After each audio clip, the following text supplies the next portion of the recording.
Halo anak-anak, bertemu lagi bersama Ibu Risma. Kali ini kita akan mempelajari tentang materi. Pernahkah kalian mendengar apa itu materi? Dan di manakah kalian bisa menemukan materi? Ternyata materi itu ada di mana-mana. Materi ada di rumah, ada di sekolah, ada di tempat bermain. Dimanapun kalian akan menemukan materi. Karena materi adalah setiap objek atau segala sesuatu yang menempati ruang dan mempunyai massa. Lalu artinya apa itu? Jadi materi itu adalah segala sesuatu yang ada di lingkungan kita. Coba perhatikan yang ada di lingkungan kalian. Ada apa saja? Ya, ada kursi, ada buku, ada air minum, ada apa lagi? Ya, itu semua adalah contoh dari materi. Memang banyak sekali materi yang ada di lingkungan kita.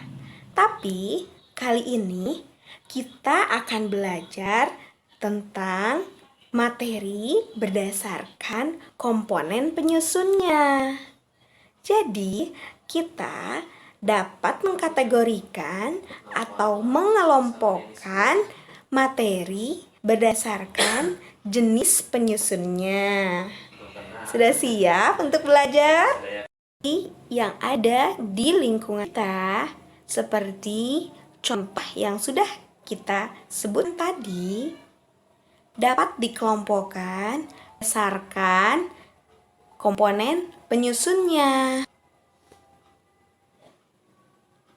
Macam materi tersebut diantaranya ada yang disebut dengan zat tunggal, ada juga yang disebut dengan zat campuran. Yuk kita simak satu persatu materi tersebut. Materi yang masuk ke dalam kelompok zat tunggal atau disebut zat murni adalah zat yang komponen penyusunnya hanya satu zat atau materi. Zat tunggal dapat berupa unsur dan nyawa. Sekarang apa itu unsur dan senyawa? Jadi, unsur adalah zat kimia yang tak dapat dibagi lagi menjadi zat yang lebih sederhana. Nah, unsur ini ada dua jenis, yaitu unsur logam dan non-logam. Untuk unsur logam, contohnya ada perak, besi, emas, dan platina. Sedangkan untuk contoh unsur non-logam ada hidrogen, oksigen, nitrogen, dan karbon. Unsur non-logam sering kita temui di lingkungan dalam bentuk yang bermacam-macam, seperti perhiasan emas atau perak, termasuk ke dalam unsur non-logam. Selain itu, ada paku yang terbuat dari besi, lalu panci yang terbuat dari aluminium. Kemudian ada medali yang terbuat dari emas, perak, dan perunggu.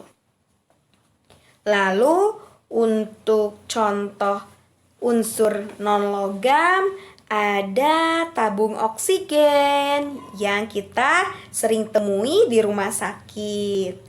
Ada arang bekas pembakaran kayu, lalu ada gas helium yang biasa digunakan untuk meniup balon. Nah, itu adalah contoh-contoh unsur baik non-logam maupun logam. Selanjutnya, kita masuk kepada senyawa sebagai salah satu zat tunggal. Berbeda dengan unsur yang mana terdiri dari satu zat yang tidak bisa dibagi-bagi. Nah, senyawa adalah zat tunggal yang terbentuk dari beberapa unsur yang tadi contohnya kita sebutkan. Nah, untuk contoh senyawa sendiri ada garam, air, gula, dan cuka masak. Nah, itu adalah contoh dari senyawa. Nah, setelah mempelajari materi berdasarkan komponen penyusunnya, yang pertama tadi ada zat tunggal. Sekarang kita akan mempelajari tentang zat campuran. Nah, materi yang termasuk ke dalam zat campuran adalah zat yang komponen penyusunnya terdiri atas dua atau lebih zat atau materi. Jadi, disusun dari berbagai materi, dua atau lebih. Nah, berdasarkan sifatnya, zat campuran terdiri atas zat campuran homogen dan zat campuran heterogen. Zat campuran homogen adalah campuran yang terdiri atas dua materi atau zat yang dapat menyatu secara merata. Contoh campuran homogen antara lain sirup, di mana larutan tersebut berasal dari campuran gula, pewarna, dan air. Kemudian larutan oralit, di mana terdiri dari campuran air dan garam. Dan juga ada udara yang terdiri dari campuran gas-gas yang berbeda. Lalu berdasarkan sifatnya, zat campuran ada yang dinamakan dengan zat campuran heterogen. Kenapa? Karena zat campuran ini terdiri atas dua zat atau materi berbeda yang tidak dapat menyatu secara sempurna. Contohnya, campuran heterogen ini seperti air kopi, air dengan tanah, dan juga larutan air dengan minyak. Bisakah kalian bayangkan campuran air dan minyak tidak bisa menyatu dengan baik? Betul kan? Akhirnya kita selesai mempelajari tentang materi berdasarkan komponen penyusunnya. Sekarang, yuk kita simpulkan apa yang kita telah pelajari barusan.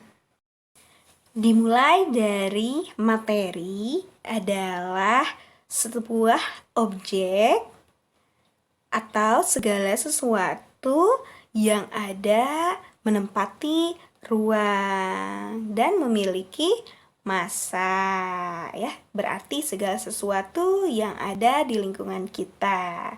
Namun, jika dikategorikan berdasarkan komponen penyusunnya, ada yang disebut dengan zat tunggal dan zat campuran.